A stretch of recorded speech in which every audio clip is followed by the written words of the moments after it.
To Capitol Hill now, where Congress appears to be on the verge of finally reaching a COVID relief and government funding deal. This comes ahead of tomorrow's major shutdown deadline. Unemployment benefits and other crucial aid programs will also run out of funding this month if lawmakers fail to act this week. Congress is hoping to pass both COVID relief and government spending bills to avoid catastrophe for millions of Americans who are struggling to survive this pandemic. For more on this, let's bring in CBS News chief congressional correspondent Nancy Cordes and CBS News political contributor Molly Hooper. So Nancy, let me start with you. What is the latest on the negotiations right now, and what can we expect perhaps today? Hey, Vlad. Well, I just got done speaking to Steny Hoyer. He is the #2 Democrat in the House. He said that they are trying very hard to get this COVID relief bill completed today. They're working through a final few issues. There are some disputes about food assistance dollars, FEMA dollars. You can imagine with a package this large, $900 billion, there are going to be a few hang-ups at the end. And so they're trying to work through that as quickly as possible, because what they want to do is attach this plan to a government funding bill, and government funding runs out tomorrow. Not to mention the fact that a lot of lawmakers want to get out of here and head home for the holidays with COVID cases rising. So they're working as quickly as they can. They're hoping that they'll be able to release the bill today. Even if they do, however, the House can't vote until tomorrow at the earliest, and then the hope is that the Senate would be able to do the same thing. But, there are some procedural challenges there that could lead this to bleed into the weekend. So Missouri Republican Senator Josh Hawley and Vermont Senator Bernie Sanders are actually pushing for $1,200 in stimulus checks to Americans instead of the between $600 and $700 that's being floated right now. He spoke to reporters about this. Hawley did. Let's play some of that sound. Well, let's see what's in the bill. I mean, let's see what's in there. I think it should be $1,200. I think we should do at least what we did in the CARES Act. I mean, listen, working families, they need help. They need support. And let's remember, when they started out, they were going to get zero. So this is good movement in the right direction. I think it needs to be $1,200. Let's see what they actually come up with. So I'd like to see some text. Well, Molly, politics makes for some strange bedfellows. You would not expect these two to be working on something like this. But where do we stand on these direct checks that would go straight out to Americans, making under a certain amount of money? Right. Well, the challenge is it's not just two senators who are going to be approving this deal.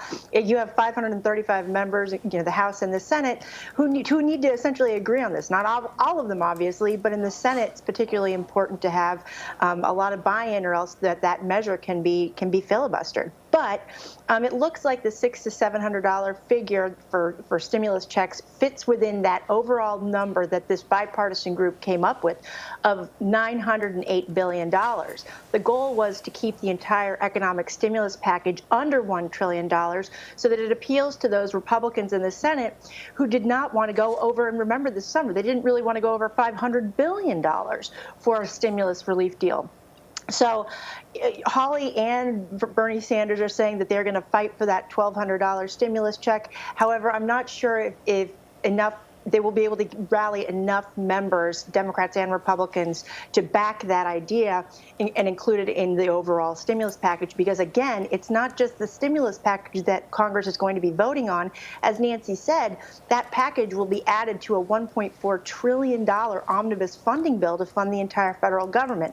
And even though these are two separate packages, they'll be rolled into one, and that's a hefty price tag, over $2.4 trillion, that a lot of members will be hesitant to support. And if you just get one person objecting, like a Rand Paul in the Senate, that could stop business for a few days as the Senate moves forward. So, again, I think leaders are really focused on working out the fine print, the last-minute haggling, especially over the FEMA money, and I'm understanding some performance art money that Senator Schumer wants. But really, the goal is to get this package done as soon as possible. Nancy, you spoke to West Virginia Senator Joe Manchin about the stimulus bill. What did he reveal to you about the negotiation process, and what exactly this legislation includes as far as rental and food assistance, unemployment benefits, among some of the other high priority items?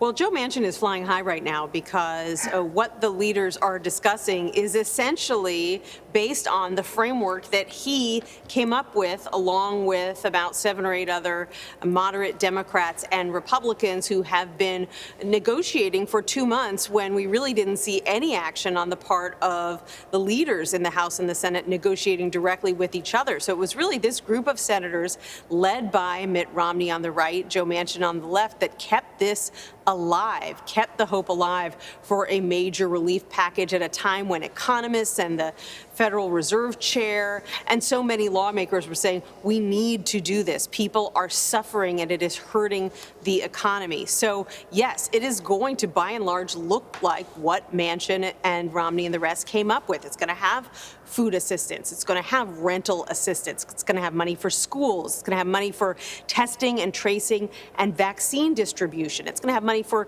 child care providers and $300 a week for 4 months for people who are unemployed. That's going to make a big difference. It might not necessarily be as large as what Congress had approved in the spring, $600 a week, but after months of waiting and watching, unemployed Americans are going to get a bit of a break. And then the fact that that stimulus money was added in right at the very end is a nice stocking stuffer as well, frankly. That really wasn't on the table.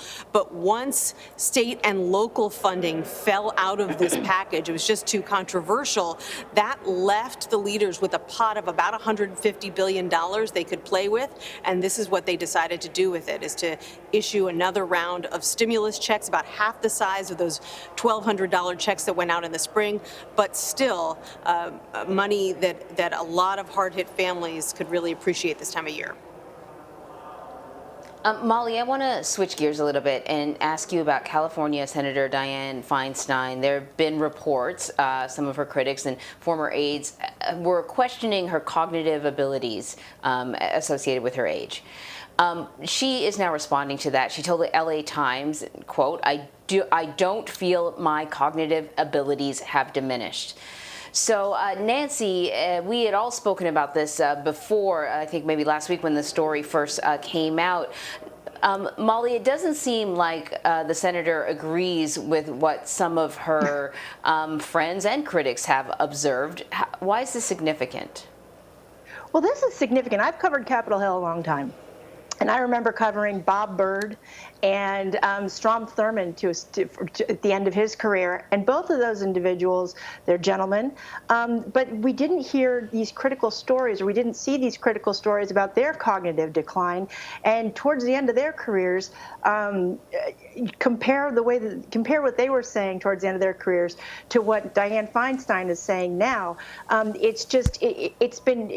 This story in particular has some critics on Capitol Hill calling it sort of misogynistic.